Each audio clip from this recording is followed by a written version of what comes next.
小五啊，你也老大不小了，能不能先找个对象让妈安安心啊？你一个女孩子，天天学人家破案，太危险了。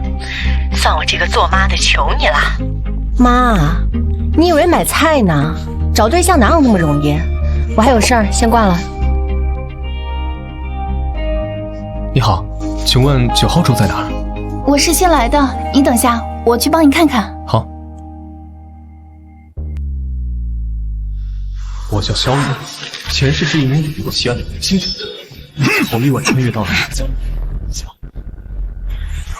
在那里，那就是9号桌。谢谢。没想到成事后的第2天，我就要被老妈逼着来相亲。老天爷啊，我才22岁，怎么可能这么早就往婚姻的坟墓里跳？这人间极品啊！老妈这次介绍的对象质量这么高。你是谁？我是来相亲的。你要跟我相亲？是啊，我妈让我来的。你是周阿姨家的姐姐吧？我也不废话了，姐姐长得挺好看的，说实话我也心动。这样吧，姐姐自己想办法爱上我，14亿人里面，我也只给了姐姐机会。吓到了吧？这么 low 的普信男一定没见过吧？是不是把你恶心坏了？如果我不接受呢？不接受？我希望姐姐不要不识抬举，会把自己的路走窄的。好啊。什么？你不是让我接受你吗？好啊。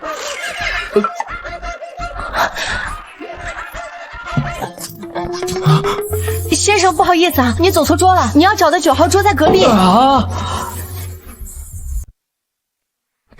姐姐，看来我们是误会。误会什么了？那个，原来你不是我的相亲对象啊。谁说的？现在是了。姐姐，我觉得我们可能不适合，你也不要难过。这次的分别是为了我们下一次更好的相见。告辞。要不随便找个人应付一下，刚刚那小子长得还算凑合。小木啊，来大案子了，现在局里人手不够，你赶紧过来帮忙。好的，我现在就过来。你好，我叫肖玉。你好，我是……还想跑？姐姐，你要干嘛？我们还没相亲完呢，你跑什么跑？快放开我！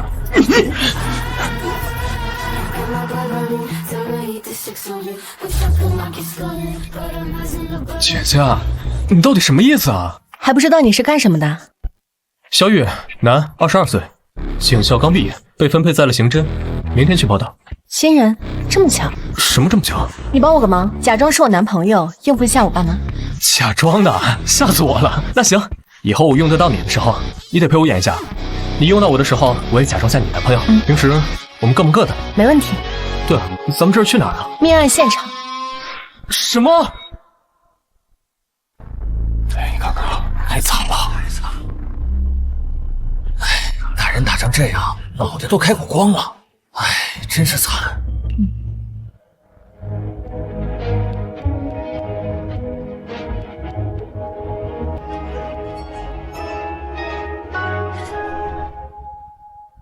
小五来了，说多少次了，不要喊我小五。我忘了，应该叫穆警官。你今天这一身可真好看。穆警官，原来他和我是同事，难怪他刚刚在车上说那么巧。这小子谁啊？这里是命案现场，无关人等，赶紧离开。小肖，你不是明天才报道吗？怎么和小木一起过来了？哦，陈局，我们俩刚刚在餐厅碰巧遇到，就带他一起过来了。原来是碰巧遇到的。小肖啊，那你就过来帮帮忙吧。等下你少说话，站在旁边都学着点。是，前世我破案的时候，你还在娘胎里玩水呢。我来介绍，这位是老郭，一队的队长。郭队，抽烟。你难道不知道命案现场不能抽烟吗？他一个新人能懂什么？就是，一看就是个愣头青。没想到重活一世，又当了警察。看来老天爷是铁了心要让我在这条路上发光发热呀。陈局，现在什么情况？初步推测，死亡时间不超过24个小时。根据现场勘查，被害人死因是被钝器击打后脑，导致颅骨碎裂。作案凶器没有找到，疑似大号扳手、撬棍、钢条。因为这是一家私人小工厂，这里是他们的临时库房，虽然有监控，但没有开。作案有极大嫌疑的都是他们工厂内部工人，但是根据不断的筛查，大部分人都没有作案时间。目前锁定的2个目标都是女性。因为马上要过年了，上面对这个案子十分重视，限期2周破案。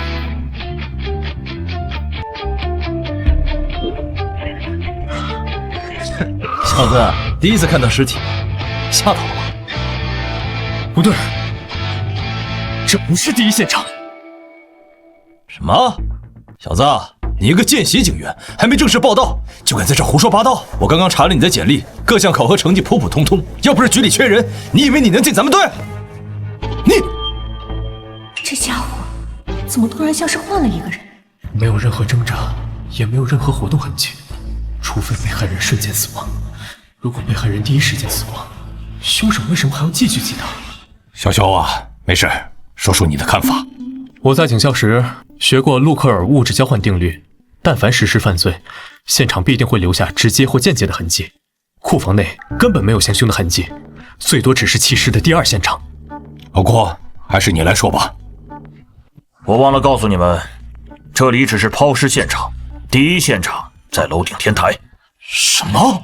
这个姑娘有点意思，故意不说这里是抛尸现场，事情搞乱了。王哥，你来的比较晚，我刚刚一直想说来着。我和郭队刚从天台过来，你怎么不早说？这是一座3层小楼，1楼餐厅，2楼男寝，3楼女寝。工厂正处于放假状态，只有10几个员工没有回去过年，其中包括2名女性职工，也是本次案件的重点嫌疑对象。为什么？通过死亡时间推断，被害人死亡时间在后半夜，当时只有2名女员工在寝室，其他员工正在厂内加班，作案机会不大。背后袭击，从头部在地面上的摩擦痕迹看，是在倒下后又遭遇连续重击，以及血液喷洒的方位来看，从被害人连翻身都做不到这一点来看，凶手极其狠辣凶残。先是打倒被害人，接着连续击打，根本不给反应机会。再从心理学角度推算，能做到这一点的普通人不多，能让一个人爆发出如此狠辣心态、残忍杀人的，无非5大类：感情、仇怨、利益、嫉恨、贪婪，无缘无故杀人。不存在的，那是精神病。大侦探，怎么又有新线索了？我知道凶手的凶器在哪里了。你说什么？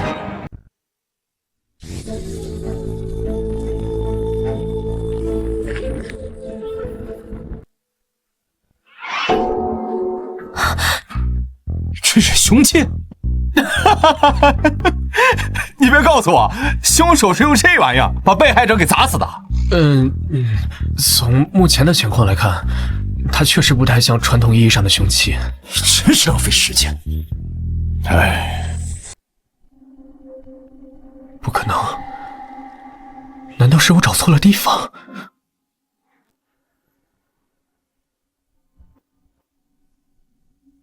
爸妈，你们怎么来了？我们要是再不管你，恐怕你连命都要搭在这份工作上了。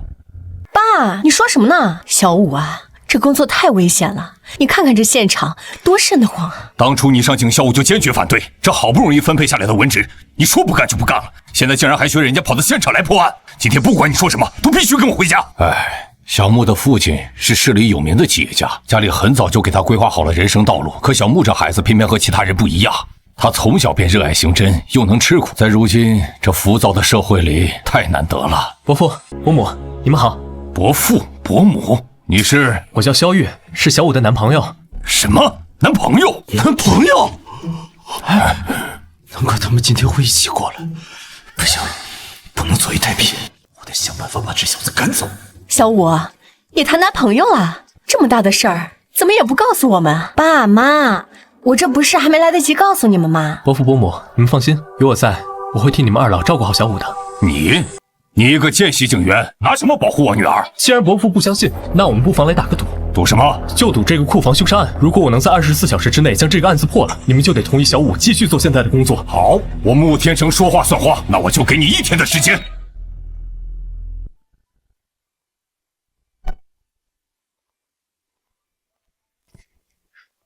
给。刚刚多谢你了。客气什么？之前咱们不是说好了，等我需要用到你的时候，你也得配合我演一出戏。可是你太冲动了，这个案子不简单，还有很多线索没有整理出来，想要在24小时之内破了，几乎是不可能的。算了，事到临头，只能躲一躲了。对了，我不喝饮料，你去门口的便利店帮我带一份咖啡。干什么？你不打算睡觉了？不把这个案子破了，我怎么可能睡得着？别看了，你去睡吧，这个案子交给我。你？从凶手刑拘、伏击凶器、击碎被害人头部的力度来看，一般女性很难做到。假如不是2个女员工杀人，又会是谁呢？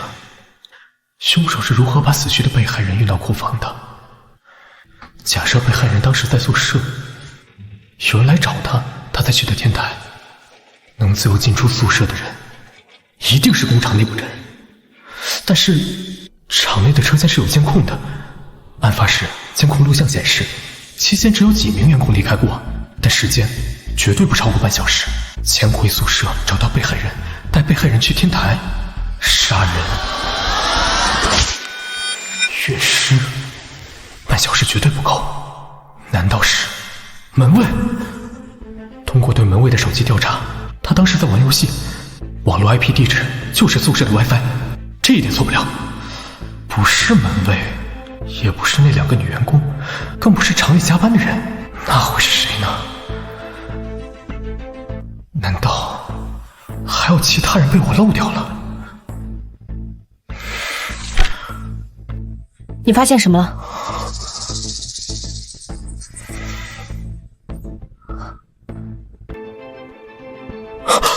我明白了，我知道凶手是谁了。小雨，你发什么神经？你知不知道现在几点了？就是啊，我才刚上床躺下就被你喊过来了。小肖，是不是有什么线索？你们想过没有，如果我是凶手，我会用什么方式威胁一个人跟我出门去天台？又是什么让我想要杀掉他？你是凶手？你在说什么胡话？杀人总归需要理由，能让我如此愤怒，想要杀掉另一个人，对方肯定是侵犯到我自身的某种利益。以被害人的身份，金钱应该不可能，所以只能是情感纠纷。最常见的，伴侣被绿，引发凶杀。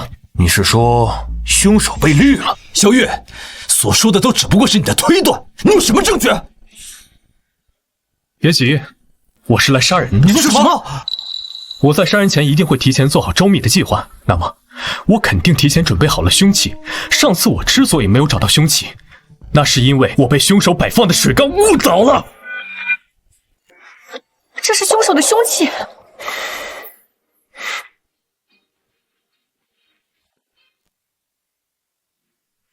小月，你不会是提前放了一个扳手在这里面糊弄我吧？我问你，假如你被绿了，你最担心被害人身上什么地方最容易暴露出线索？小子，你说谁被绿了？小王，你这么激动干嘛？小肖只是在推理案情。我看这小子就是诚心针对我。小雨，你继续说。换句话说，我要怎么做才能让警察忽略我，不会怀疑到我身上？话语、身份、手机、穿着、家人，不，都不是，这些我都能控制，除了情感。你到底想说什么？其实我最开始已经猜到了，却被我忽略了。凶手能算计所有，唯独不能算计一个人的情感。也就是说，被害人的确把你绿了，对吗？你是说被害人有第2部手机？不错，之所以怀疑他有第2部手机，是因为那个女人应该跟工厂内部某个人有关系。被害人不想被人发现他和该女子的一切，我怀疑这个女人应该比较有钱。只要找到这个女人，我们就能找到凶手。切，说了半天，你不还是不知道凶手是谁？不，我已经知道凶手是谁了。我在等一个电话，电话一到，立刻实施抓捕。什么电话？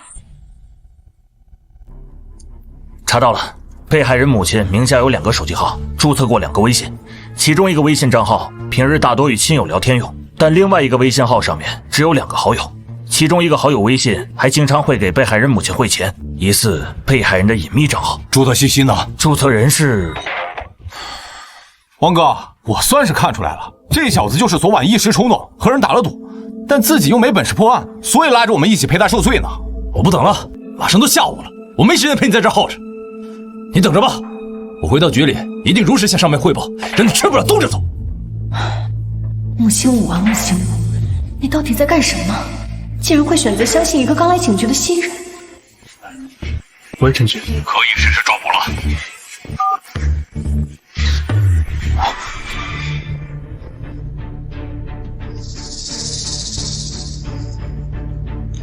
小雨，你确定凶手在里面？哼，当然。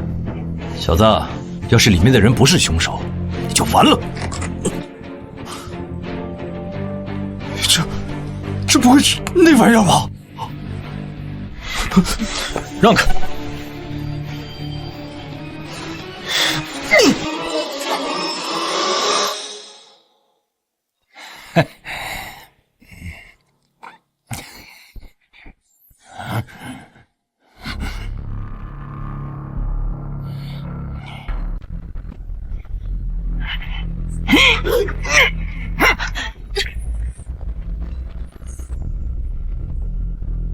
别动，不然我开枪了！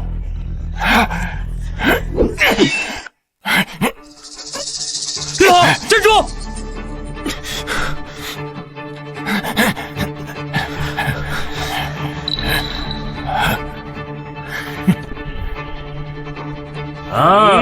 原来还有帮手。两位警官，一个月多少工资呀？卖什么命啊？小雨，躲我身后。真是丢人！一个大男人，竟然还要女人来保护。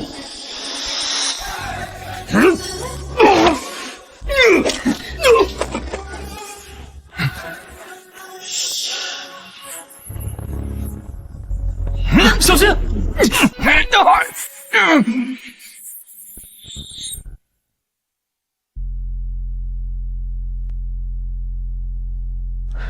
你要见我？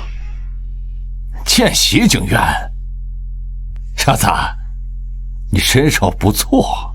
董景贤，曾经上过警校，因为一些原因没有成为警察。可能老天爷也知道我这种人不配当警察。你想知道什么？你是怎么怀疑上我的？我们查到被害人有2部手机，其中一部是他和情妇秘密联系用的。注册信息呢？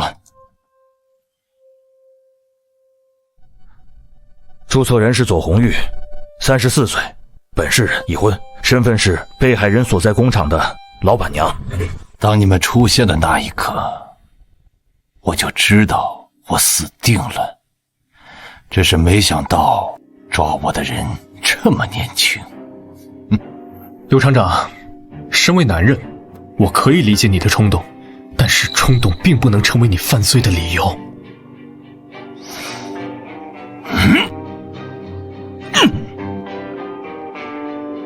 我认罪，我全都交代。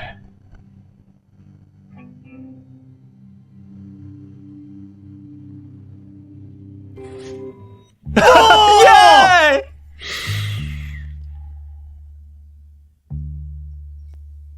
我听郭队说了，这个案子你表现不错，最多1个星期你就能转正。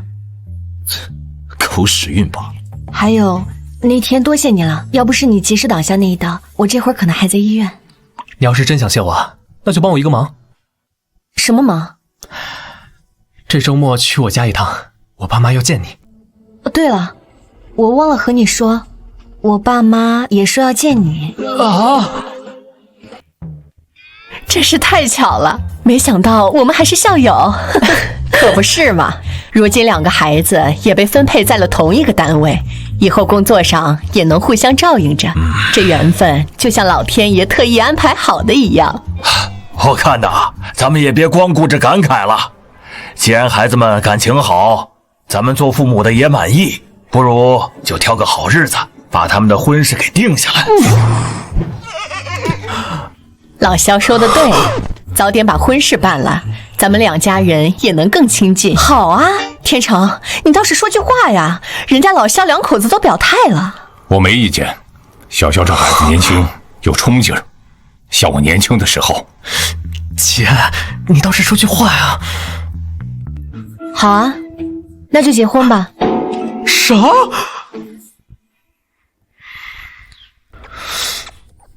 这就领证了？这样也好，有了这个，以后再也不用被家里催婚了。不是，这也太草率了，这速度比我抓犯人还快啊！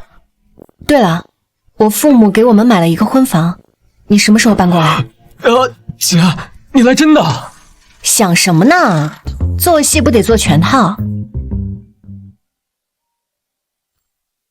喂，陈局，你们在哪儿？来大活了！出什么事了？省厅亲自下发的特大案件，要求咱们3天之内破案，10万火急。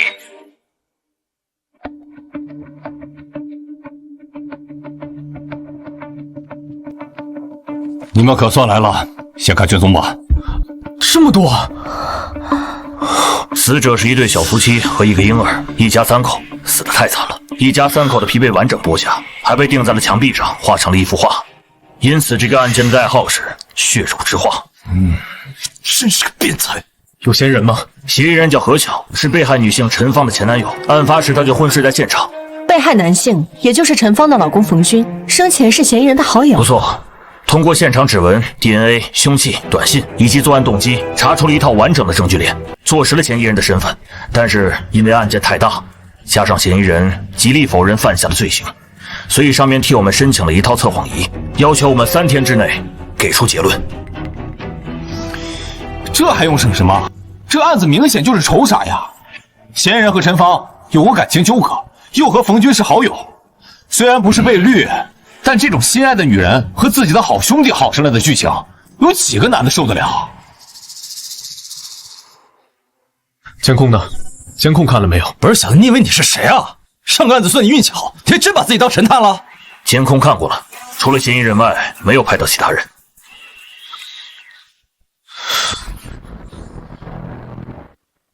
不对，这里面有问题。有什么问题？被害人一家遇害的时间段是在夜晚，只有嫌疑人一个出现在监控里，不是他，那都是鬼杀的。小雨，你可要想清楚了，有些话不能乱说。是时间，时间不对劲。时间18日晚10点39分，嫌疑人离开家门；11点05分抵达被害人家中。嫌疑人被抓捕时是20日早上8点35分左右，总时间为33小时56分。不到34小时，哪怕3名被害人一动不动地被嫌疑人杀害，脱掉被害人衣物需要时间，给被害人放血需要时间，剥下一张完整的皮需要时间，还是3张皮剔肉，把人皮钉在墙壁上。最后是作画，以现场的那些作案工具，就算是专业屠夫也做不到。33个小时，绝对不够。说的这么肯定，搞得你好像杀过人一样。我是不觉得时间有什么问题。有道理，别忘了，凶手还把人骨磨成了粉，没有专业粉碎工具，几乎不可能办到。怎么不可能？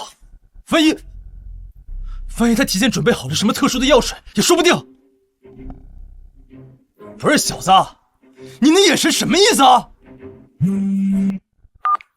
喂，好的，我知道了。小玉，你和我来一趟。怎么了？上面要见你。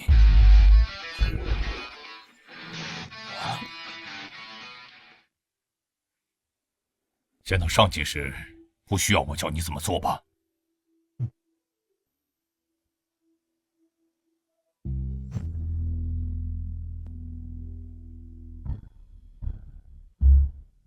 你就是萧玉？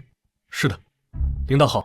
不错，听说你不到24小时便破了库房凶杀案，是个干刑侦的好苗子。说说看，你是怎么发现时间不对劲的？卷宗做得很详细，但做卷宗的人个人观点比较强，着重放在证物与过程上，所以会产生误导性，会让调查人员忽略时间的重要性。并且还有一个很大的疑点。什么疑点？难道没有人想过，得是什么样的心理素质，做下那么变态的凶杀案后，还能在案发现场堂而皇之的睡觉，等着我们去抓？不错，头脑冷静。你们怎么看？进专案组吧。我没意见。专案组啊？小肖啊，这可是千载难逢的好机会。专案组里可都是本省的精英，能进去那是对你能力极大的肯定。前世我花了3年的时间才进入专案组，没想到这一世只凭一个案子，就让我提前走到了这里。领导，我愿意加入专案组，但是我有一个要求。什么要求？我想让穆警官也加入专案组。小伙子，穆青浦已经在专案组里了，他是今年的特招生，各项考核都是满分，而且他实战经验也不少，之前参与过几起要案的协助调查，表现相当出色。那我换个要求，能不能让郭队也加入专案组？小肖，这又不是买菜，怎么能讨价还价？没关系，你说的是郭强吧？他原本就在我们的考察名单之内。你可以说说看，你让他加入的理由是什么？郭队有着丰富的刑侦经验，在之前的库房杀人案中，是他整理了卷宗。他不仅把案件里里外外的细节梳理得十分清晰，连那些看似无关紧要、容易被忽略的旁枝末节都标注得明明白白。我认为，如果他能加入，绝对是一个极大的助力。老王、老廖，你们怎么看？我认为没问题。我也觉得可以。行，那我现在正式下达通知。从今天起，你们便是专案组的一员，要求3天之内查出血肉之花案的真凶。是。等一下，我反对。有意思，这时间点掐得如此精准，像是提前知晓会议进程特意赶来的。小牛啊，你突然反对，总得有个理由吧？专案组的组建是为了尽快破案。时间紧迫，可不能随便添乱。我提议可以测试一下他的能力，看看他有没有这个本事。陈局，那就是牛鹏，这次专案组的负责人。不错，他就是本省的明星警探刘鹏。早在警校的时候，他便协助市里破获过多个要案。那起名动全国的连环纵火案，他只花了1个星期的时间，便找到了凶手。可以说，他就是未来的警界之星。小雨，你的狗屎运用完了，看他这次怎么想的。赵队，我觉得这不公平。萧玉和牛鹏虽然年纪相当，但是牛鹏从警校时期起便已经积累了丰富的办案经验，让牛鹏给萧玉出题，这分明是存心刁难。小肖啊，你要是不想接受这个测试，可以不用勉强。没关系，我其实也十分好奇，像牛警探这样经验丰富的前辈，会拿出什么样的题目来考验我？萧玉，你太冲动了。其实这不算坏事，有朋说的对，以萧玉的资历进入专案组，一定会有很多人不服。但要是萧玉能通过测试，那可就是凭真本事堵住了所有人的嘴。就凭他？原来是这小子搞的鬼，想联合牛鹏给我审案子。可惜呀，他们打错了算盘。前世里我什么大风大浪没有见过，能难倒我萧玉的人，恐怕还没生出来。哎，赵队，你看这事闹的，无妨，年轻人嘛，有竞争是好事。这里有10张照片，我给你1分钟的时间，你需要从这些照片里找出本案的嫌疑人。牛鹏，你什么意思？你这不是故意刁难人吗？卷宗里只记载了嫌疑人的一些基本信息，仅凭这些怎么可能知道他长什么样？而且你只给了1分钟的时间，这根本就是不可能完成的任务。哦，是吗？想认输也可以，只要当着大家的面承认自己没能力进专案组，以后别再打这个主意，这测试就不用继续了。既然萧神探没意见，那么测试现在开始。嫌疑人何小，29岁，本市私企员工，身高1.78米上下，偏瘦。卷宗上的信息只有这么多。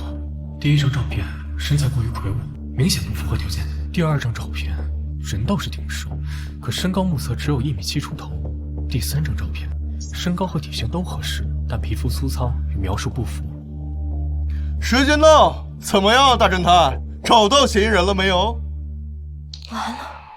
这1分钟过得挺快啊，一眨眼就过去了。萧玉，愿赌服输，你可别在这死撑着，浪费大家时间了。我们还要去破案呢。你急什么？谁说我输了？哼，都到这份上了还嘴硬？那你说说，嫌疑人在哪儿？嫌疑人就在这里。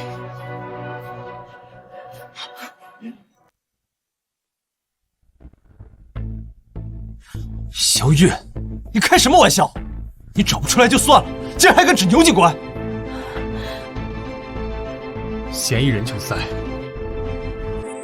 他上衣的口袋里。你是怎么知道的？啊？什么？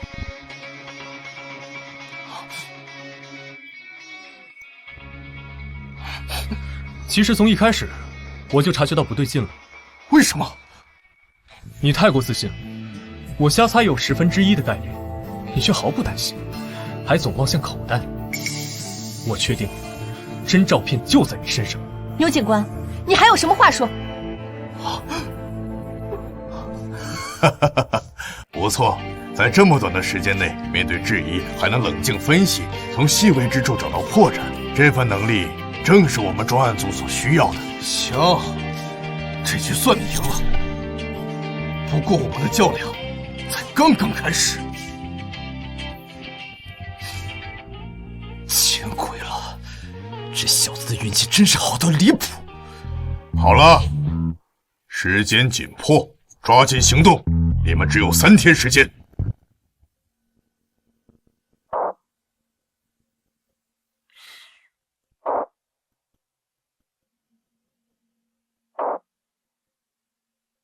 现场在6楼，因为没有电梯，需要徒步上去。好快的身手！郭队，这人是什么来头啊？他叫田武，外号老五。小的时候在少林习过武，后来当了特种兵，因为在部队里表现突出，上面研究后就把他调来专案组，给咱们助力来了。我们走吧。好。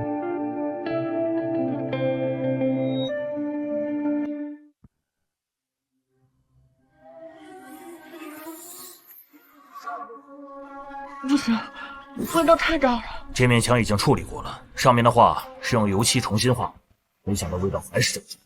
可以啊，照理说，警校才毕业的见习警员，这种场面都受不了吧？吴哥，在警校时我专攻尸检，尸体见过不少。画的是地狱之门。地狱之门在西方文化里，象征着生与死的界限，是罪恶灵魂堕入无尽痛苦的入口。不可能，除了被害人一家3口和嫌疑人，我肯定有第5人进入。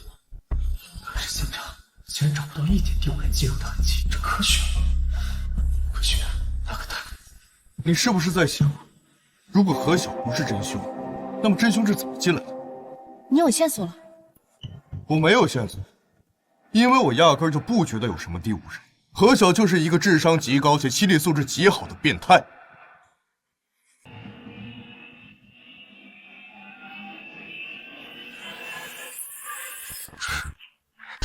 原来你是这么进入被害人家的。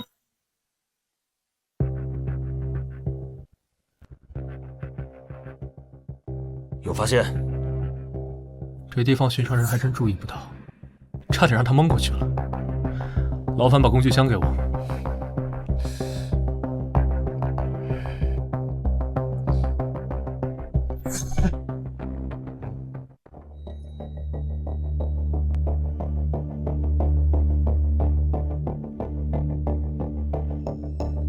这是……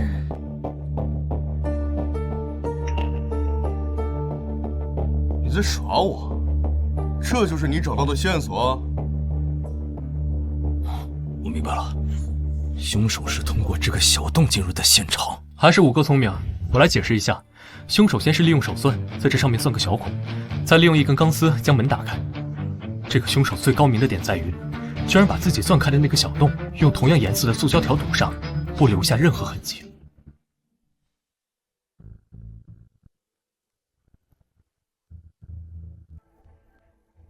不愧是省里挑选的警员，只是看一眼便金符复刻了凶手的开锁手法。尤警官，不错呀，我发现你有当罪犯的天赋。少说这些没用的，你也不过是运气好罢了。我承认，现场确实有第五人存在的可能性，但现在还缺少更多的证据。仅凭这么一个小洞，远远不够。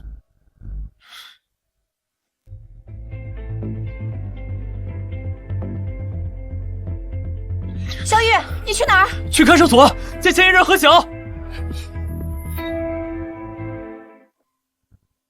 警官，我是冤枉的。我知道。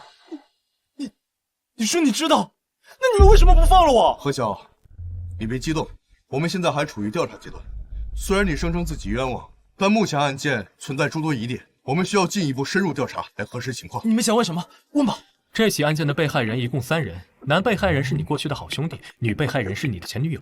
去被害人家里前，你是接到前女友给你发来的短信，短信内容是：何晓，你不是想知道我为什么会跟了大军，现在过来找我？我告诉你，没错吧？对。而后你离开家，去到被害人的家。当你到了被害人的家里，刚刚到，你的姐出现状况，前来后，警方已经到场了。是的，就是这样，警官，你们一定要相信我。一个正常人怎么可能昏睡33个小时？迷药，或是其他药？奇怪的是，血液化验也没有在嫌疑人身上找到使用药物的痕迹。如果真有一名凶手对嫌疑人做了什么，他又是通过何种手段，或者说，是嫌疑人自身通过对嫌疑人自己和过去病历史的调查，嫌疑人的身体很健康，60时有一段时间精神上出现过问题，但很快被治愈。我认为目前破案的关键在于找到凶手行凶的凶器，把人体骨骼磨碎成粉末，一般的工具可做不到。现在太晚了，明天吧。明天我们再去现场看看。行了，都早点休息吧，明天我们继续。小刘，把何晓带走。是。那个姐，我先撤了，明天见。不准走，和我去婚房。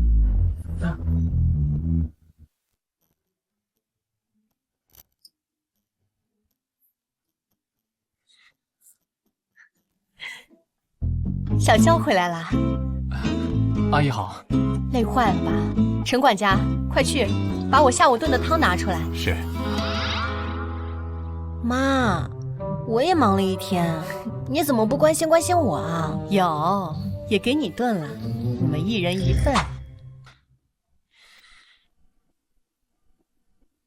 姐，你确定我们今晚睡同一个房间？我也不怕告诉你，门外现在至少安排了5个保镖，你要是出得去，大可以试试。难道我的第一次就要交代在这里了？想什么呢？等下我睡床，你睡地上。怎么突然这么热？不对，你妈炖的汤有问题。千算万算，没算到我妈居然在2份汤里都下了药。那怎么办？门外有人守着，我们根本出不去。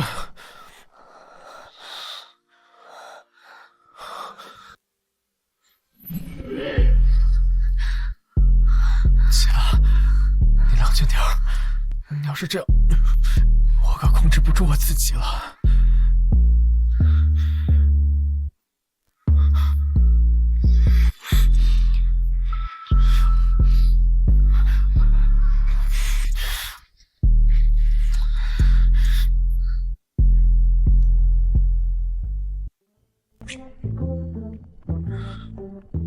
小肖，你的黑眼圈怎么这么重啊？昨天没休息好？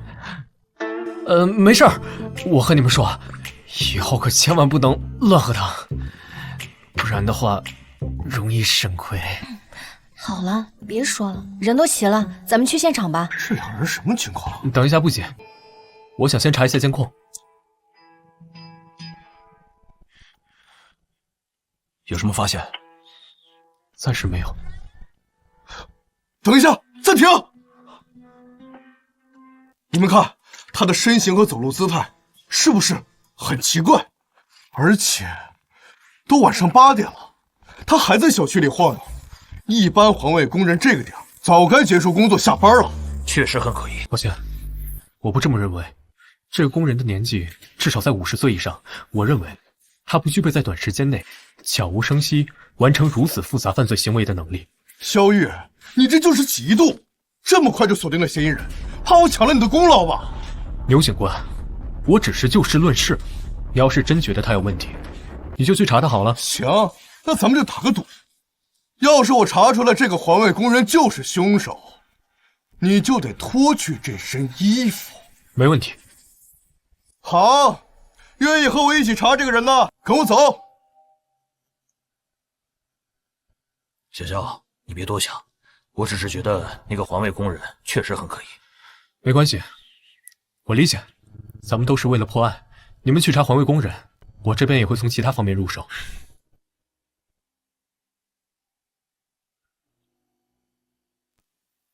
没想到你竟然愿意相信我。你少自作多情了，我不是相信你啊，我是看你一个人怪可怜的，所以留下来帮帮你。好吧，不管如何，谢谢你愿意留下来。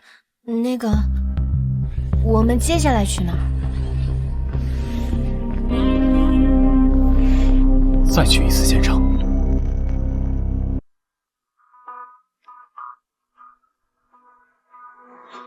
不对，之前一定有什么线索被我们忽略了。如果我是凶手，我策划这起有预谋的变态杀人案，需要什么步骤？制定完美作案计划，准备好作案工具，熟悉被害人家区域，计算好作案时间，设计好陷害何晓的过程，起码需要3天到1周的时间。踩点是不可缺少的环节，也是最浪费时间的。没错，踩点至关重要。凶手在踩点的时候肯定会留下一些蛛丝马迹，要不我去周围找找看，看看有没有什么有用的监控。等等，如果我是凶手，那么我为什么会知道嫌疑人何晓的手机，并且能模仿出女被害人的口吻发出那条短信？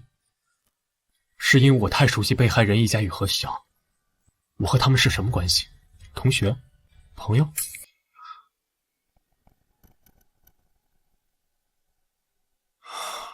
不对，这种线索太明显，我不可能留下如此明显的线索。那么，我为什么会发出这样一条短信？是单纯引诱嫌疑人，或者另有目的？我明白了，短信不光可以让何小英愤怒去被害人家，也可以把警方带入一个误区，即使怀疑凶手另有其人，也会往被害人一家与嫌疑人何小熟悉的人身上引，一箭双雕，好算计。那么，我残忍的甚至变态的杀害了被害人一家，嫁祸给何晓，为了什么？根据调查，受害者一家与嫌疑人何晓均无重大恩怨，不存在极端矛盾，是情绪失控吗？绝不可能！我头脑冷静，计划周密，这种刻意布局的行为，在我看来十分反常。可我还是这么做了，到底是为什么？谁？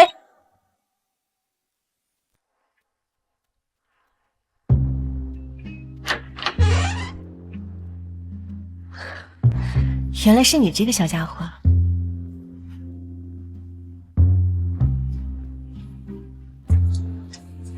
怎么了？是一只猫。猫？怎么样？有线索了吗？这条路走不通。既然走不通，那就从作案工具开始：杀人工具、剥皮工具、碎果工具、烘干工具、磨粉工具。虽然被害人家里的工具的确可以做到，但在33个小时内却无法完成，所以还有其他工具。如此多的工具会很重。当我杀人毁尸作画后，势必精疲力尽，又怎么可能带走如此多的工具？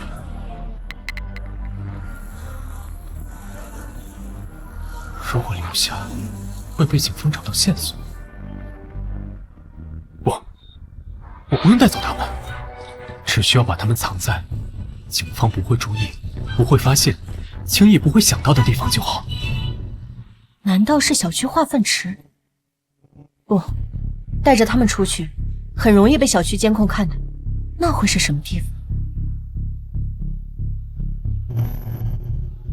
猫喜欢攀爬，在黑暗中行动自如，常常出没于一些隐秘的角落。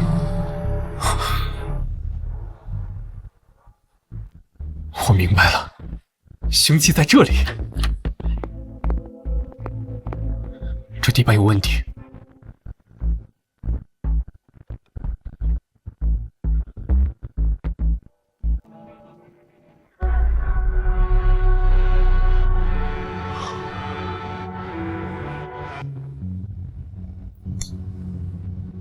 小肖啊，干得好，你又立功了。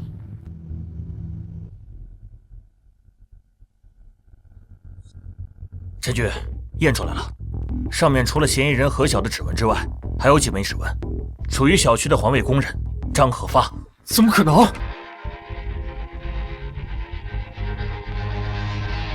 喂，好，我知道了。牛棚那边传来消息，说他们已经抓到了嫌疑人张可发。警官，你们抓错人了哟！我啥子坏事都没干，咋可就把我抓来了吗？张和发，你别装蒜了，我们掌握的证据可不少，现在老实交代，还能争取个宽大处理。啥子证据嘛？我真的是冤枉的，你们莫要乱冤枉好人啊！这东西是你的，他好端端的怎么会跑到命案现场去了？这说不定是有人陷害我。我前几天确实把这东西弄丢了，可能是哪个捡到，故意拿到那个地方去想整我呀。18日晚上，你明明已经下班了，你还鬼鬼祟祟在被害人的小区附近转悠，监控都拍得清清楚楚，这你又作何解释？我就是路过那儿，想去看看朋友。朋友？哪个朋友？叫什么名字？住在哪栋楼哪个单元？我们马上就可以去核实。张鹤发，我提醒你一句，你现在是一件特大灭门案的嫌疑人，一旦罪名坐实，那是会判死刑的。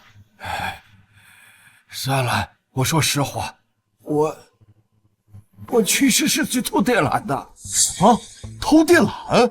那点事情我手头紧得很，我欠了一屁股烂账，那些催债的天天电话打个不停，脑壳都给我吵麻了，我实在没办法了，就听别人说那个小区附近有电缆，心想偷点卖钱，先把眼前这关过了再说。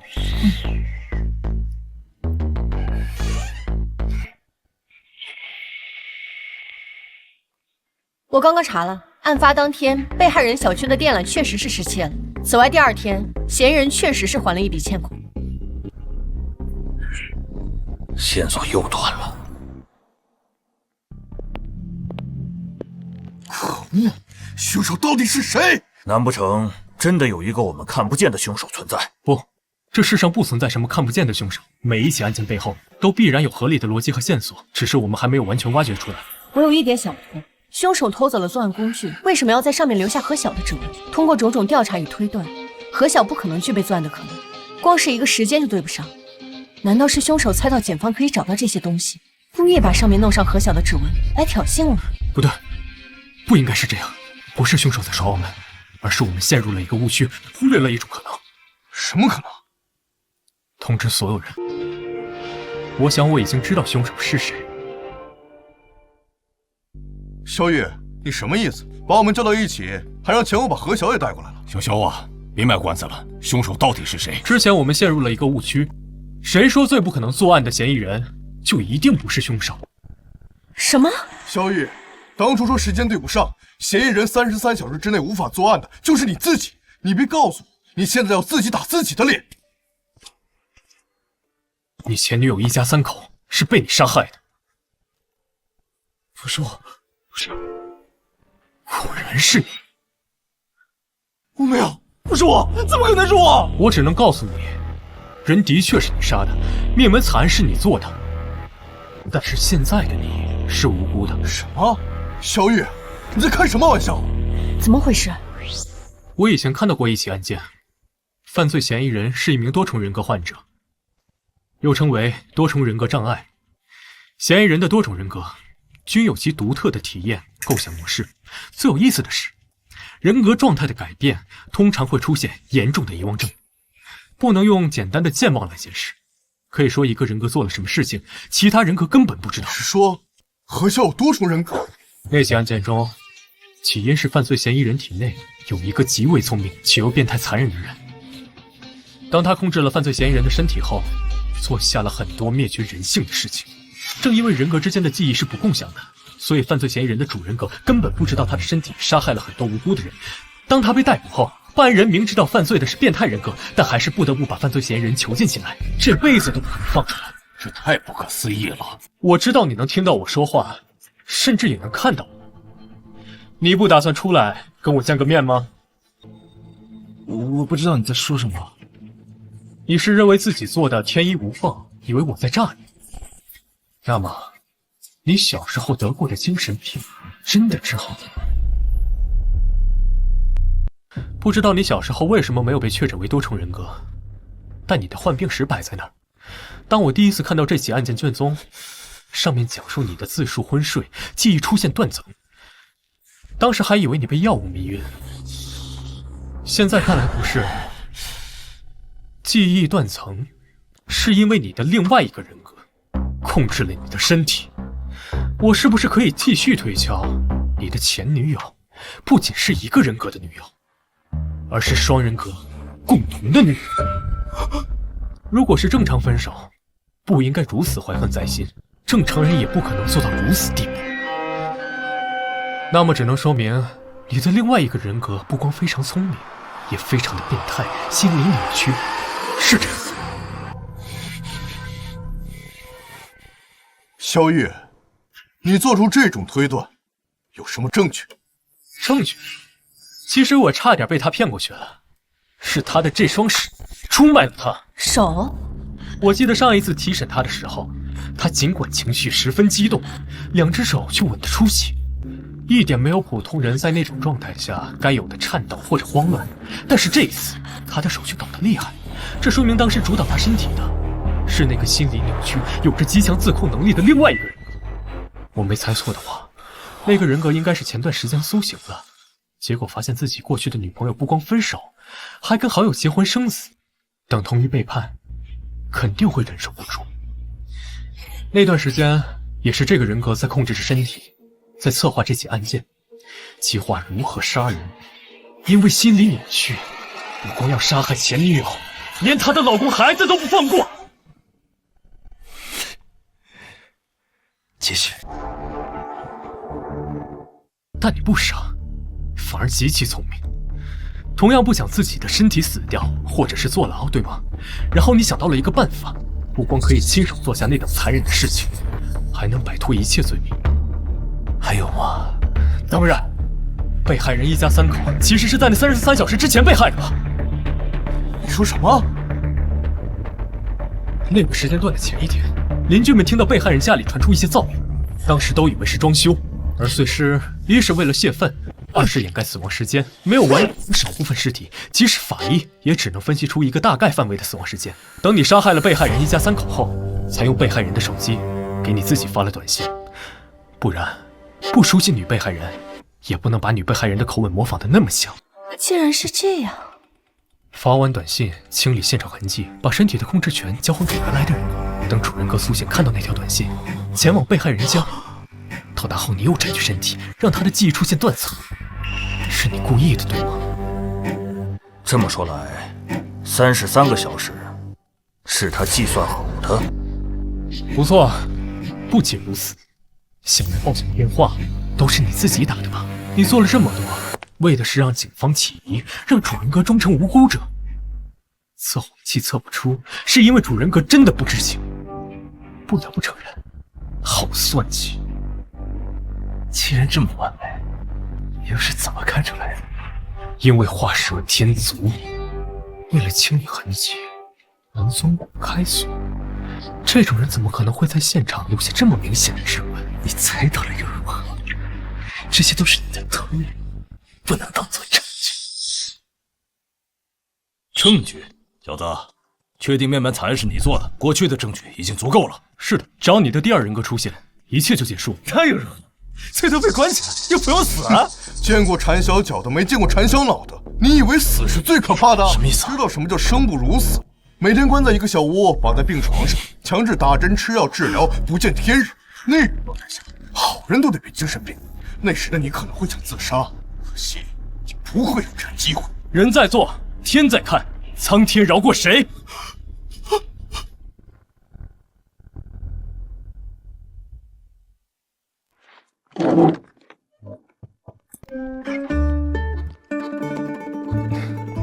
领导好。小肖啊，干得不错，批文下来了，你快看看吧。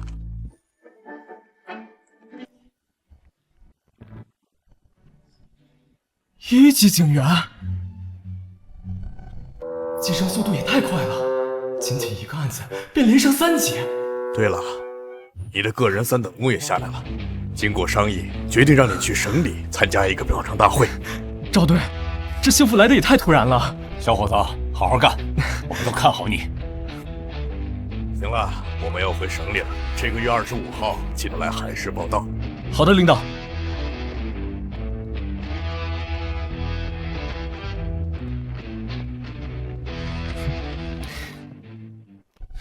小雨，我和贤武要回省里了，这次的灭门案算你赢了，不过我可没有那么容易认输，下次有机会，我肯定会扳回一城。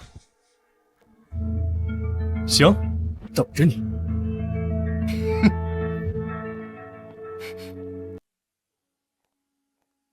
小雨，你在这儿呢？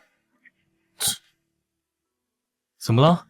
我爸妈准备了家宴，庆祝你这次破案立下大功，还邀请了你爸妈一起过来。啊！咱妈不会又炖汤吧？我早就说了，小肖这孩子啊不错，有前途。你看，这才几天的时间，就升到了1级警员。亲家公过奖了，我家肖玉啊，这次能破案立功，少不了小武的从旁协助。有句话说得好，男女搭配，效率翻倍。老肖说的对，小武这孩子，我是越看越喜欢。我就说这婚结对了。小肖啊，别愣着，来喝点汤。妈，这汤我可不敢喝了。上次喝了您的汤，我和小武一晚上都没睡好。这孩子，那个，上次那个可能是那汤太补了，你身体一下子适应不了。这一次我特意调整了配方，肯定不会出现那种情况了。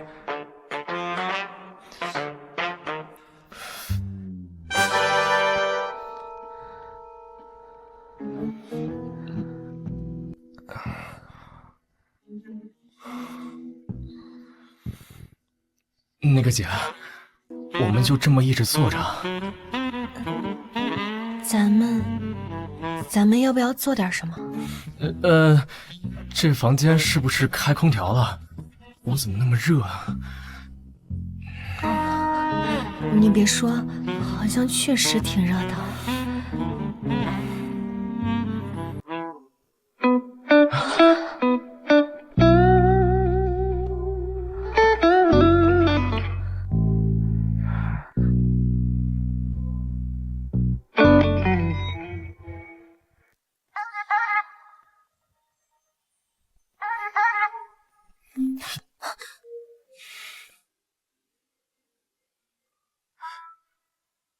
喂，谁啊？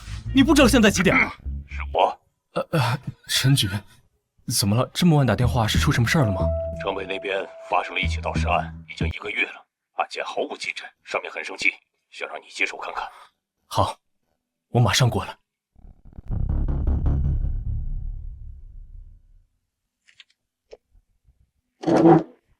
小雨、小莫，你们可算来了。郭队、陈局，一起盗尸案而已，用不着这么晚过来下班。哎，这案子因为迟迟未破，家属3天2头去省里上访，上面压力很大，所以由城北分局转交到了我们这边。你小子可以呀！你知不知道，你现在可是咱们市的名人了，圈子里给你取了个外号，叫肖尔摩斯。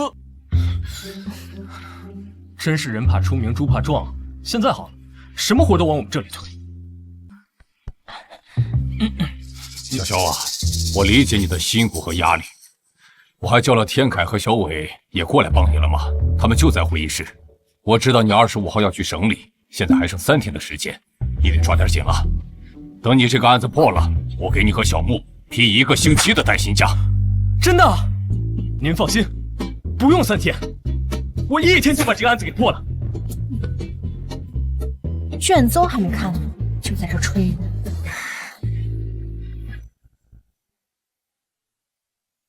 王哥，这卷宗是你整理的？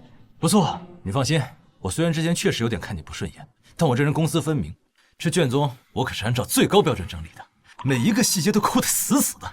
那就好。这上面说，死者出车祸因抢救无效身亡，后开完死亡证明，移送火葬场进行火化。整套操作都没有什么问题。巧的是，死者的儿子是学医的，因为给其父亲更换骨灰坛，发现自己去世父亲的骨灰颜色不对，结果通过化验，死者的儿子发现其父亲的骨灰竟然变成了猪骨灰。是的，因为死者家属发现死者遗体可能在火化时被调包，已是半年后，火葬厂方拒不承认调包，反过来起诉死者家属敲诈勒索。这要怎么查？火葬场的确有监控，但火化的过程却没有监控。到时，一些特定机构的确存在收购尸体现象，虽然价格很高，但都是正规渠道。要么死者是那种无亲无故之人，要么就是死者家属同意把遗体捐赠，国家会给予补偿。还有一种，一个人在生前自愿死后捐赠遗体的。除了这些，买卖尸体涉及利益交易都是犯罪。走，先去家属家看看。啥？这么晚了？要不等明天？哎，等等我！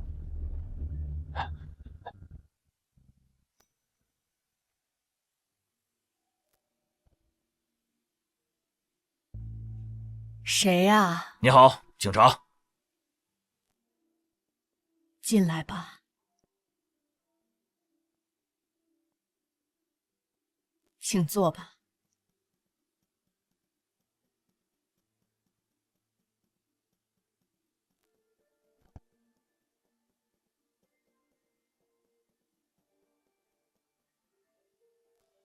妈，他们是谁啊？警察。你们还来干什么？关于你父亲遗体的案子，我们有点问题，要再和你们了解一些情况。该说的我都说了，该问的你们也都问了，这么久也没有破案，现在又整来，还有什么好说的？小张，警官，这案子还有希望。这世上没有永远破不了的案子，只有还没有发现的线索。首先，我们彼此要信任、配合。那好，要我们怎么配合？首先，我有几个问题想请你回答一下。第一个问题，为什么给你父亲的骨灰换骨灰坛？最开始父亲的骨灰坛质量出了问题，瓷坛出现裂痕，我想换一个好一点的骨灰。好。第二个问题，一般人可做不出给自己亲人骨灰化验，当时你是怎么想的？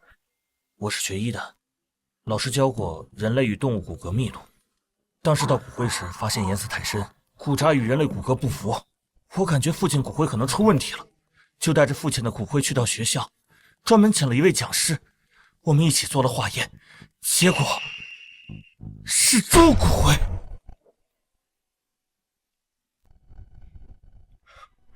行，我就这2个问题，时候不早了，你们早点休息吧。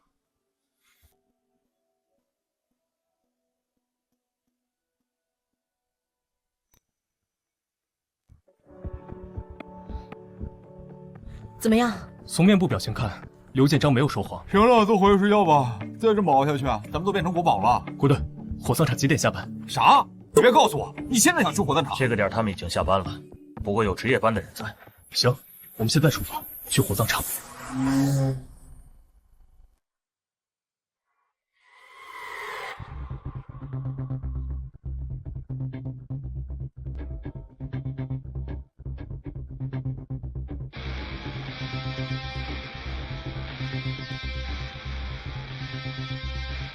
你累了的话，就换我开。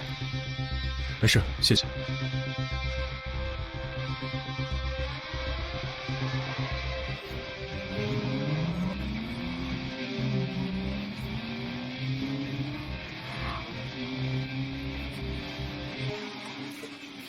连死者遗体从进入殡仪馆直至送向内室房之前，全程都有家属陪着。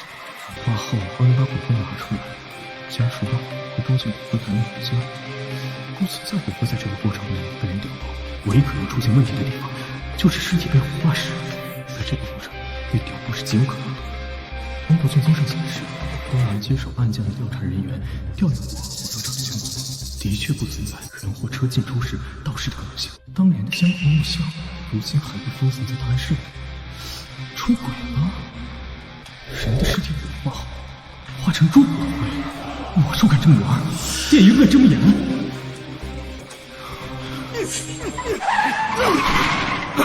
小月，怎么砍伤的？我住手！警察！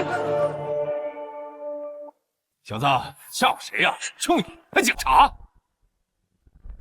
怎么回事？为什么殴打他人？怎么，警察了不起啊？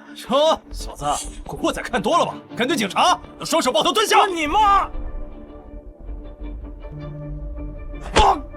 警察打人了！快看啊！警察打人了！那人有问题，身上一定犯事。站住！你们了，该睡觉。这里交给你们，我去追他。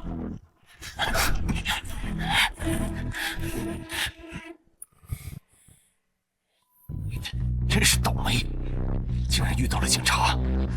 你以为躲进这里就能逃得了吗？哼！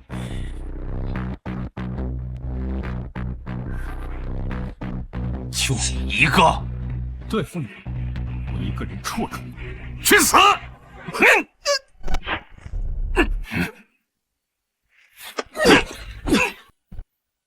这是。别跑！站住！不愧是警界第一神探，身手果然了得。少废话，你被捕了。为什么叫双面大盗啊？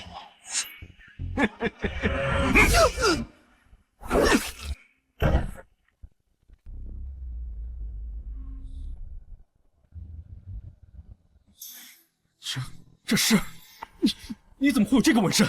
小子，带着你的问题下地狱去吧！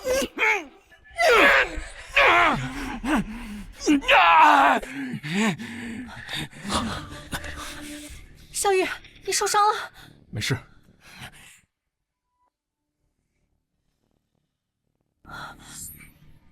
你流血了，赶紧去医院包扎一下。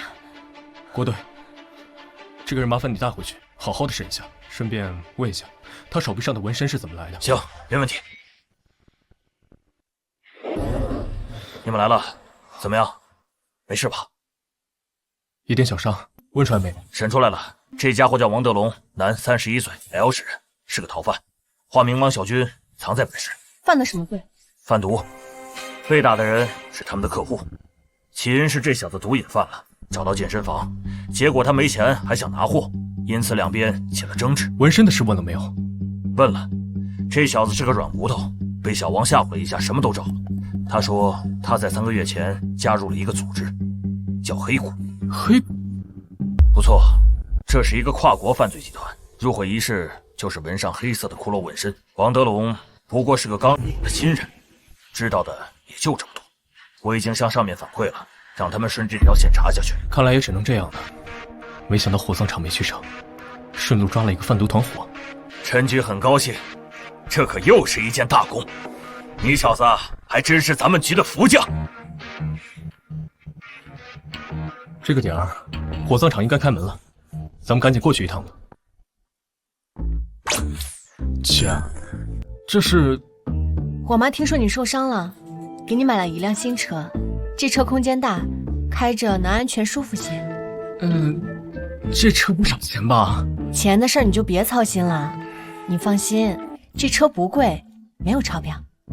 好吧，那个，替我谢谢咱妈。你俩该不会是已经领证了吧？算了，我耳朵不好，刚刚什么都没听见。这么久的事，我真的一点都不记得了。你确定不记得了？警官，我发誓，真的不记得了。不过，我们火葬场已经对那些诬告者提起诉讼，他们摆明就是想要敲诈。你说何建正告你了？他问你要多少钱？那个具体的数目我忘了，得去查一下。那行，我们可以去查看一下内部吗？比如炼尸房这些地方。应该是不行的，我们火葬场有规定，外人……我们不是来跟你们讲规矩、讲道理的，我们是警察，请配合调查。即使你们是警察，也要讲道理吧？什么道理？是你的道理大，还是国家的法律大？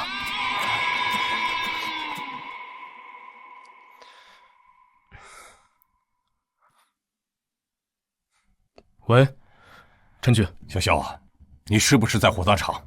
对啊，怎么了？刚刚我接到上面的电话，似乎有人不想让我们继续查下去。不过你别怕，我已经和赵队反映了，他说出了事他来扛，你大胆的查。明白。怎么了？吴经理，看来我小瞧了你。不过你找谁都没用，今天这案子我必须查个水落石出。郭队，麻烦再叫几个兄弟过来。好，我现在就打电话。你们去查一下监控。是。郭队，这边交给你们，我和小五去那边转转。行。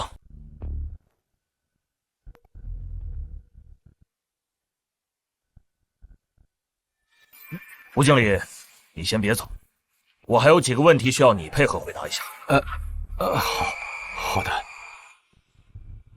不好意思，普通的火化炉最近维修，领导决定最近这段时间都会使用绿色火化炉。会不会很贵啊？放心，不用加钱的，是按照普通的火化计费。同志，请问普通火化炉坏了多久了？是早上坏的。监控有问题。我们查到这个月火葬场每天出车的次数达到了40次以上，远超正常水平。奇怪，不仅出车次数过多，而且还只进不出。难道是干私活？不对，火葬场给遗体火化都是按照流程来，警方有备案，任何流程缺一不可，不可能存在做私活的可能性，这是犯法。除非是全员犯罪。小雨，局里刚刚传回消息，这个吴经理的账户很干净，没查出什么问题。他全部的存款一共9万。好，一个堂堂火葬场负责人，账户存款只有9万块，欲盖弥彰。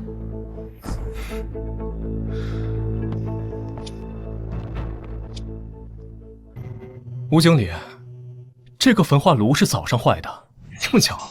是的，警官，早上突然就出故障，不能用了。突然坏的？这么重要的设备，报修了没有？报修了，不过记录还没有来得及整理，等下我让人找出来给您看。不用了，你现在将它打开。这刚坏没多久，里面温度还很高，而且说不定还有一些有害气体残留。吴经理，你这么紧张，难道里面藏了什么不可告人的东西？警官，你说笑了，我哪敢藏什么呀？我再说一次，将它打开。这，小二，打开吧。啊！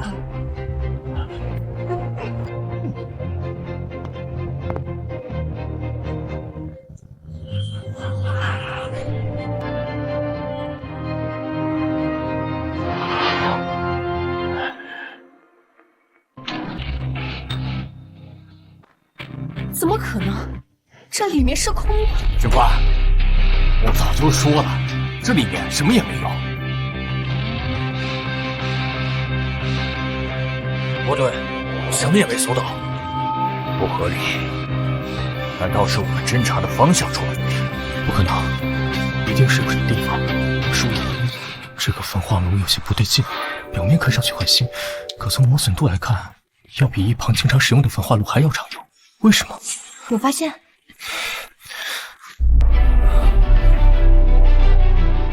这小子胆子也太大了。不对，这里面有机关，下面有一个冷藏室。什么？什么？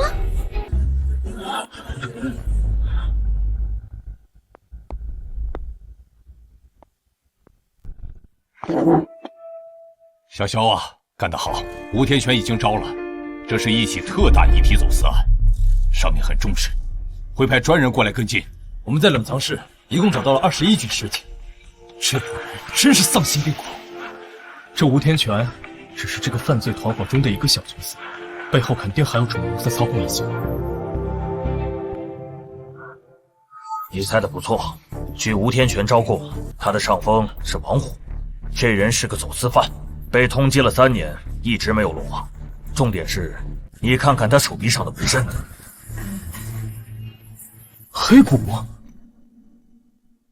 又是这个犯罪组织。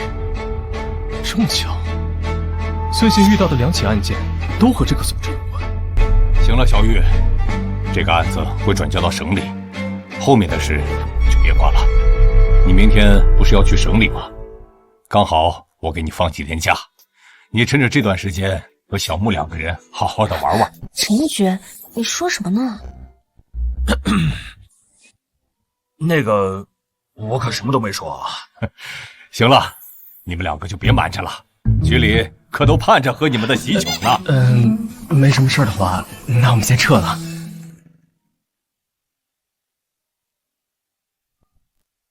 喂，赵队，小玉啊，你最近手上有案子吗？要是没有的话，今天晚上来省城一趟。这么急啊？出什么事儿了吗？等你到了再说。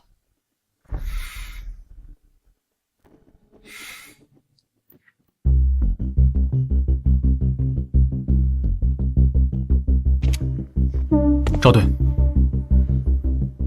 你们来了，出什么事儿了？你们看一眼这个监控吧。这是特大 C 级案件。特大案件分为 A、B、C、D、E 5个等级。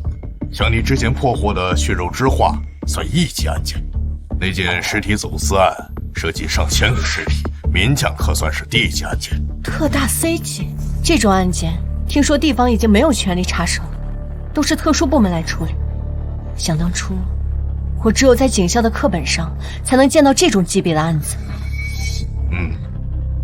不错，这也是我叫你们来的原因。根据监控显示，白衣女子先是诡异一笑，随后用匕首划向自己的脸。案发时，报案人听到一些奇怪的声音，跑过去查看，发现一名白衣女子形容夜鬼，拿着刀划着脸。报案人吓了几个小时后才报案。等警方抵达时，死者早就断气了。第2起案件发生在2022年，出事地点是一个健身房，也是自残。赵队，你别告诉我，这5起案件死亡原因一样，但是却发生在5个不同的城市，而且还是1年1起。你猜对了，5起案件，死者被发现时的死亡场景一起比一起严重，初步判定疑似他杀。因为一个人不可能对自己自残到那种地步，相关部门立刻展开了调查，结果毫无头绪。这案子太诡异了，如果真的是他杀的话，凶手简直不像是人类，更像是某种超自然力量在作祟。赵队，有没有什么可用的线索？我们在5名死者的体内发现了药物残留，具体是什么药物还没有分析出来。不过咱们内部一位权威的法医专家很确定地说，没有哪种药物可以完全控制一个人，毁坏一个人的痛苦神经，让一个人自残到如此程度。是的，这里面有2点无法解决。第一，如何麻木人体全身痛觉神经，还能让人保持正常行动状态？第二，用什么办法控制一个人，让其对自身做出极端自残行为，直至失去生命体征？上面让我找人协助调查，我第一时间就想到了你。行了，今天太晚了，你们2个先回去休息吧。别说了，明天我带你们去见一个人。好，那明天见。对了，你们2个难道……那个赵队，不错，赵队，我们领证了。啊，这么快？不错不错，男才女貌，我早就看出来你们俩有苗头。什么时候办喜酒？别忘了通知我。没问题，到时候领导可得包一个大红包。行，红包肯定少不了。不过这案子也得抓紧，我这身上的压力太大了，你小子得帮我分担点儿。这是自然。那我们就先走了，你也早点休息。谁啊？是我。怎么了？怎么还不睡觉？我睡不着，今晚我能不能和你一起睡？小雨，你刚刚为什么要在赵队面前那么说？说什么？我们本来不就是领证了吗？我不是说这个。算了，今晚我睡哪儿？要不咱们集结？别动歪心思，我会报警的。这还用说啊？我可是正人君子。还正人君子？你知不知道上次你的样子就像是一个流氓？我那还不是你妈炖的汤害的。小雨，这个案子太诡异了，不知道为什么我心里有点害怕。别瞎想了，咱们可都是坚定的唯物主义者，这案子的背后一定还有什么我们没有掌握的线索。可能是我想多了。小雨，有你在我身边，我心里踏实多了。姐，那个，我突然想起来，上次我们没做完的事，要不要继续？什么事啊？我听不懂你在说什么。就是那个。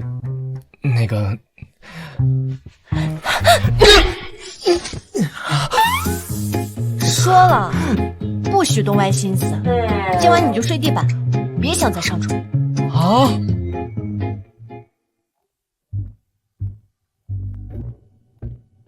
哎呀，小雨，穆警官，好久不见啊！啊，不对，也没好久。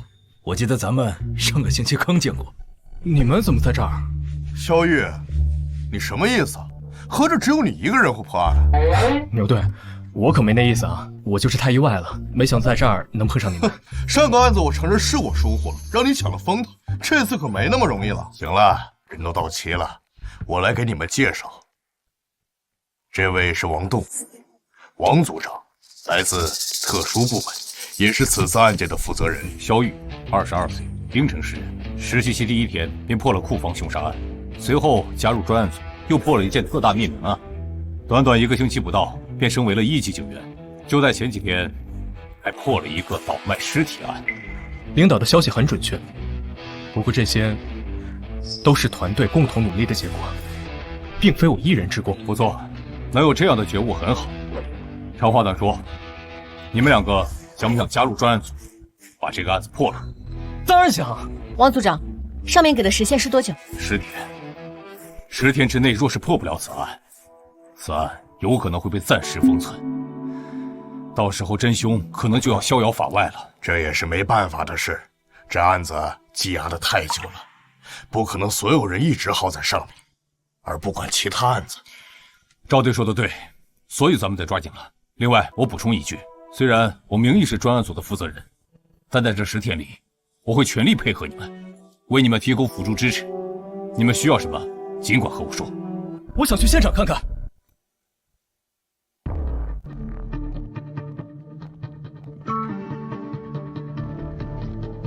这是当时的现场。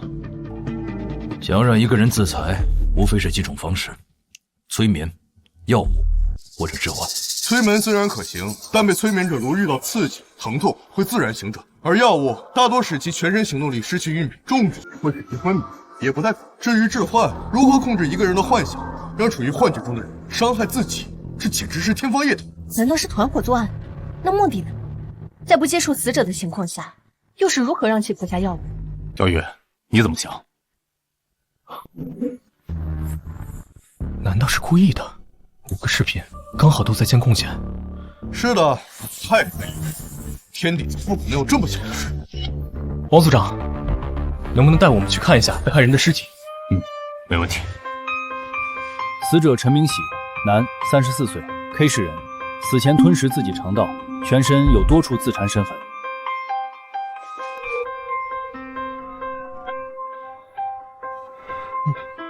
萧月，萧月，好的，你笑什么？你变态啊！你怕尸体？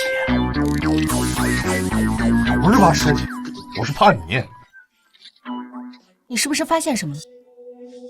死者胸腹上的伤口很平整，一刀切，没有伤及内脏。死者对自己下手时，居然还会控制下刀深浅，你们不觉得有意思吗？你的意思是说有人在控制他们？可是监控里什么也没有拍到啊！继续。陈法医，麻烦你切开死者的耳朵。切耳朵？切吧。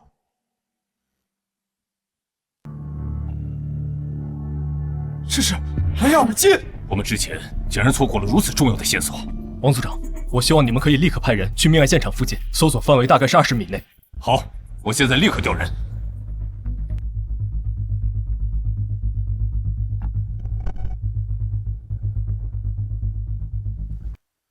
找到了，是一台 MP5。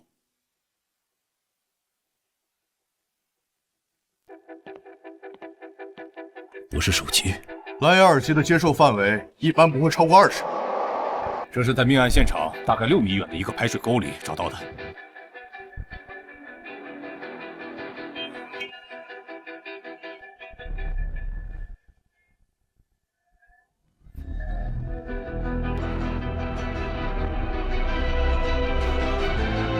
找到了，应该就是这个。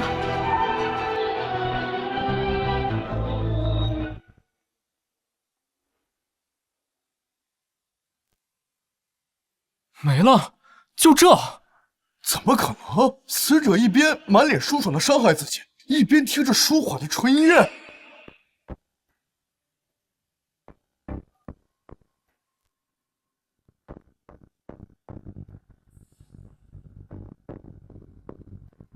你们发现什么了没有？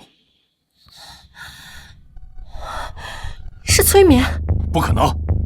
虽然我不懂催眠，但之前我们已经调查过，甚至想到过，催眠绝对不可能做到如此地步。不错，第一，催眠首先要通过尊重、倾听和共情的手段，与被催眠者建立起信任和合作的关系。第二，痛苦会让被催眠者清醒。第三，催眠不能违反被催眠者的心理。死者生前的人际关系调查过没有？查过，并没有发现任何的可疑人员。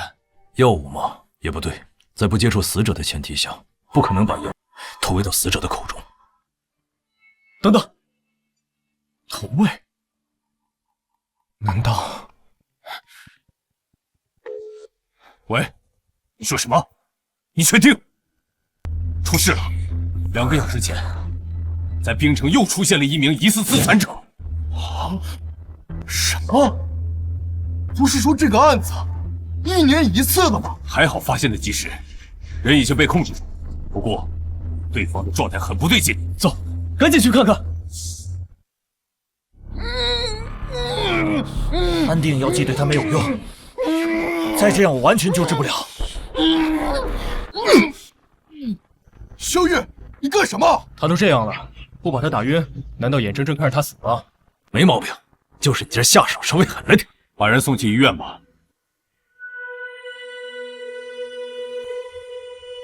人暂时无法问审，咱们先看一眼监控。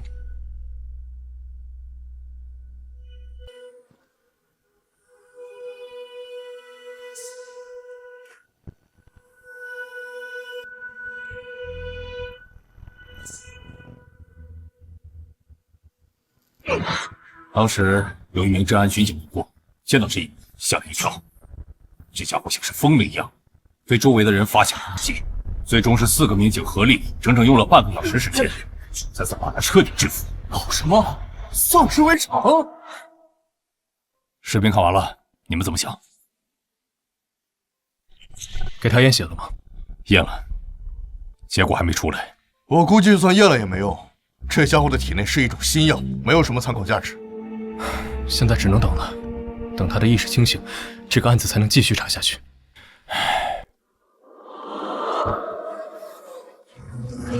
吕心言，还记得昨晚发生过什么吗？伤者精神状态有些不稳，应该是受到了什么刺激。刺激，的确是挺刺激的。知道自己昨晚做了什么吗？为什么会那么做？我不知道。不用担心，你得的可能是一种奇怪的病，不过幸好发现的及时，以后也不会再出现这种状况了。说说你昨天的情况吧，比如说下了班之后做过什么，记得吗？记得，昨天工作完我就回家了，晚上和老婆孩子吃完饭，如往常那样到楼下抽烟，抽了2根烟后，原本准备回家，结果我回到家里，拿起了工具包，走出了家门。等等，遇到了什么？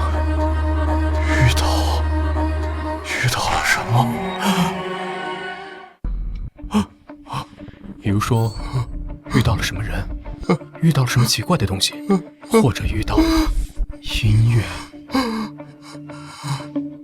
人、东西，的确有音乐。我看到一个小孩在拿着一个音乐盒玩，音乐很好听，很舒缓。对了，听到了音乐的时候，我的身心都好像很舒爽。是什么音乐？不知道，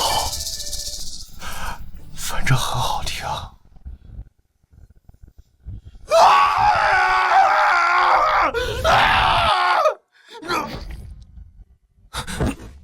果然是催眠。那么问题来了，这个凶手是利用的什么手段控制的受害人？受害人的社会关系很简单，妻子是那种老实本分的家庭主妇，还有一个上初中的女儿，暂时没有发现什么可疑的对象。不对，去受害人家里看看。你的丈夫平日里有什么娱乐爱好吗？他平日除了上班，和朋友出去喝点酒，再就打游戏。手游？不是，是电脑玩的。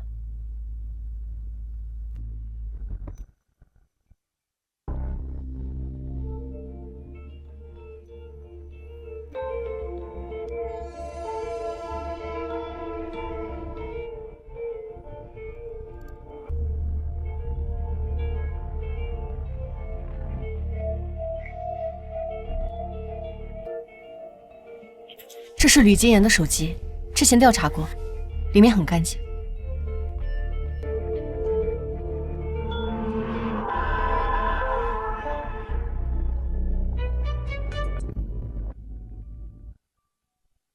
你怀疑这个 APP？ 现在这个阶段，任何可疑的细节都不能放过。王所长，麻烦你利用权限联系直播平台的技术人员，我要详细的浏览记录。好，我这就去办。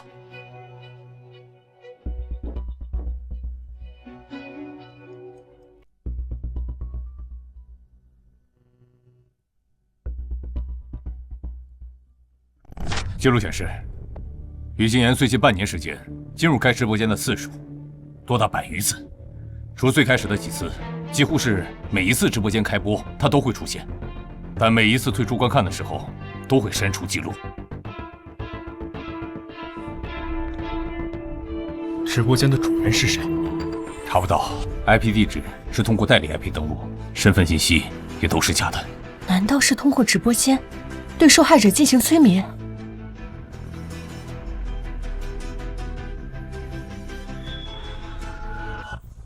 可恶，线索断了！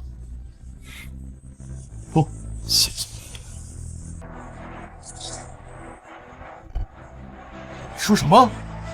去找那个拿音乐盒的小孩。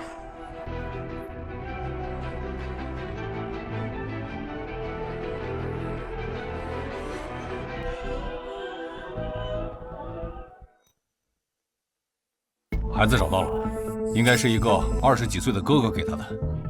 对方的反侦查能力很强，他给孩子音乐盒的时候，正好是小区内的监控死角。通过对小区的监控排查，也没有找到疑似孩子口中的青年。同时，我们也调取了小区外的天眼监控，同样没有锁定到嫌犯目标。想要通过孩子的口述画出人像画，不现实。不对，他还在北市。为什么？因为他这次的计划没有成功。比如，一个男生和一个女生相恋，到了如期似交、谈婚论嫁的阶段。正当男生高高兴兴地拿着户口本，要和女生领取结婚证，结果女生突然和他提出分手，和另外一个男生闪婚。男生会如何？愤怒，或者说是暴怒。是的，越聪明的人越自信，自信多了很容易衍生出另外几种情绪，这是心理学中几乎不可逆转的现象，很少有人能控制住这种自身心理。越聪明越自信，当他被狠狠地打击到，他会忍受不住愤怒，同样会好奇，他会想知道自己的计划为什么会被破坏，是怎么被破坏，他会去查看究竟。那岂不是说医院里的吕金言现在很危险？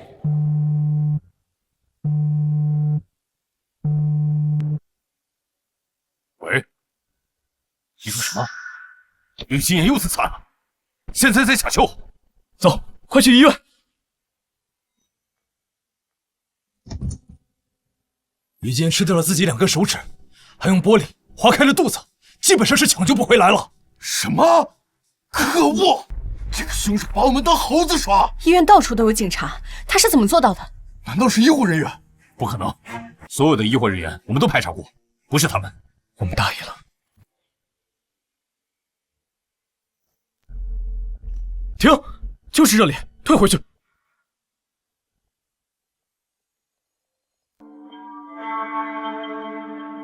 这什么也没有啊！再往回倒。停！将画面放大。这是什么鸟？这是大山雀，苏棉花脸王。不对，有问题。再放大。靠！还能这样？这鸟成精了！这是怎么做到的？凶手竟然能操控一只鸟！赶紧抓人吧，希望他没跑远。今天不抓到他，我前任的名字倒过来写。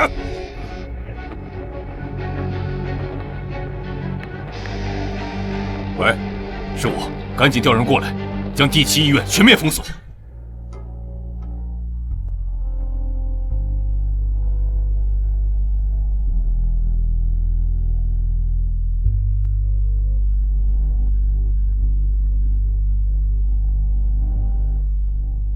喂，组长，都搜了一遍，没有发现嫌疑人。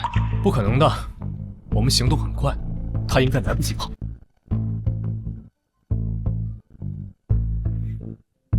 究竟在哪里？以对方的性格，应该不会狼狈地躲起来。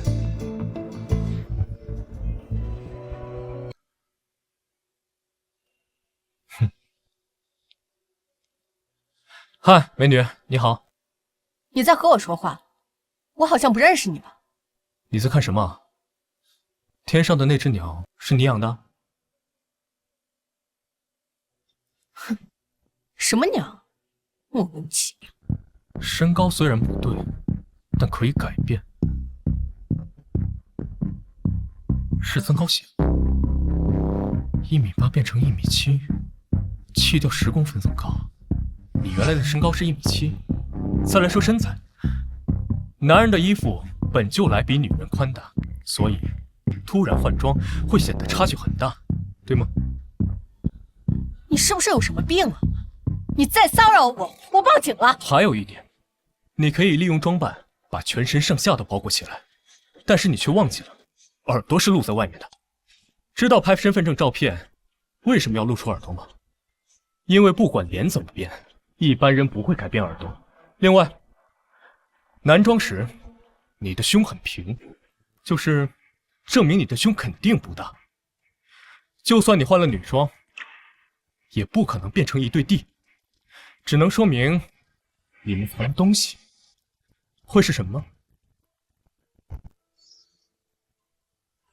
我猜会不会冒出几只鸟？萧玉，你确实很聪明。你认识我？当然，自我介绍一下，我叫何雨。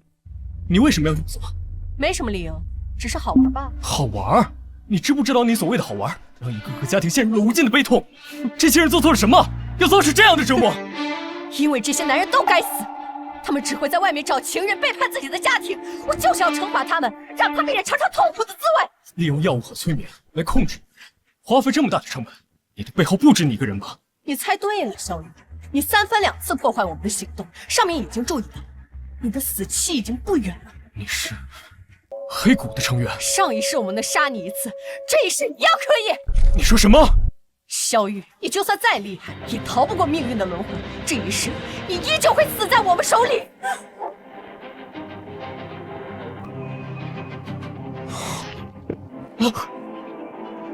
背后的人是谁？你们为什么要这么做？快说！别慌了，他服毒了，快送去医院。没用了，他已经死了。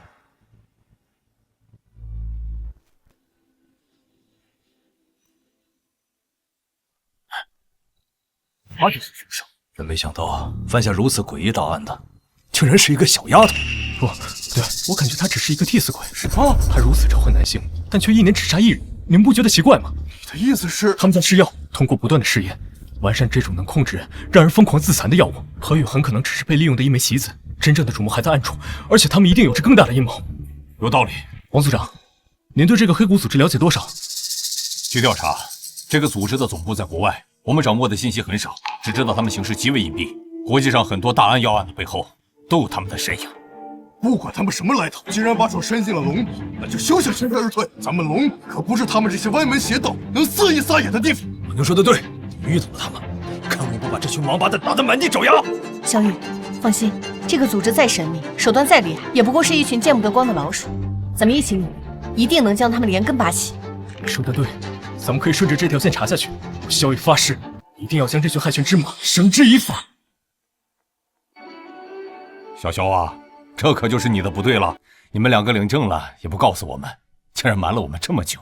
就是，怎么是怕我们这些老家伙来蹭你们的喜酒啊？哪能啊，几位领导，我们本来是想等一切都安排妥当了，再风风光光的请大家喝喜酒的，这不是怕太仓促怠慢了大家吗？小雨啊，你这晋升速度太快了，我估计用不了多久，我们都得喊你叫领导了。国队，你可别拿我打趣了啊！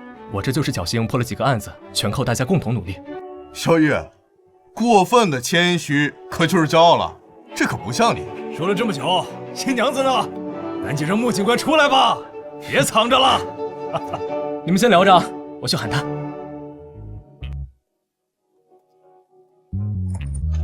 小五，你好了没有？都等着你呢。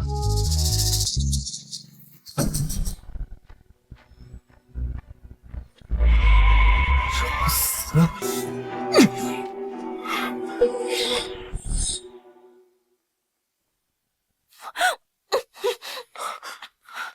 你是什么人？小五呢？赶紧把他交出来！小玉，你难道不好奇我们为什么会知道你的秘密？我不管你有什么目的，我最后警告你一次，交出小五！看来你真的很在乎他。看到你面前的枪没有？将它捡起来。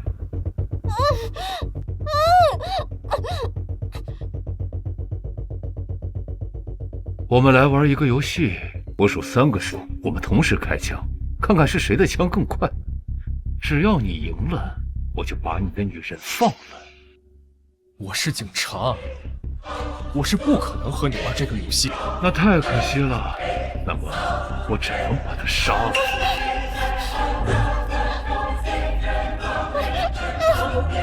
住手！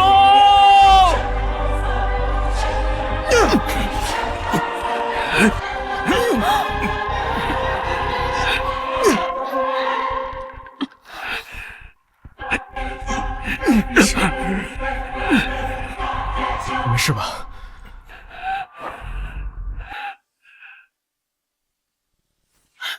吴经理，不对，吴经理已经被关押起来了，他不是吴经理。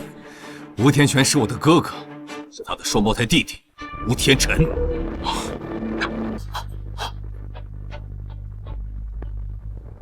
小雨，怎么回事？他是黑谷的人，将他带回局里，好好的审审。好大的胆子，今天还敢来闹事！放心，交给我们。小雨，刚刚他说的秘密是什么意思啊？没什么，我后面会把这件事慢慢告诉你的。现在咱们有更重要的事情要去做。什么事啊？当然是去结婚。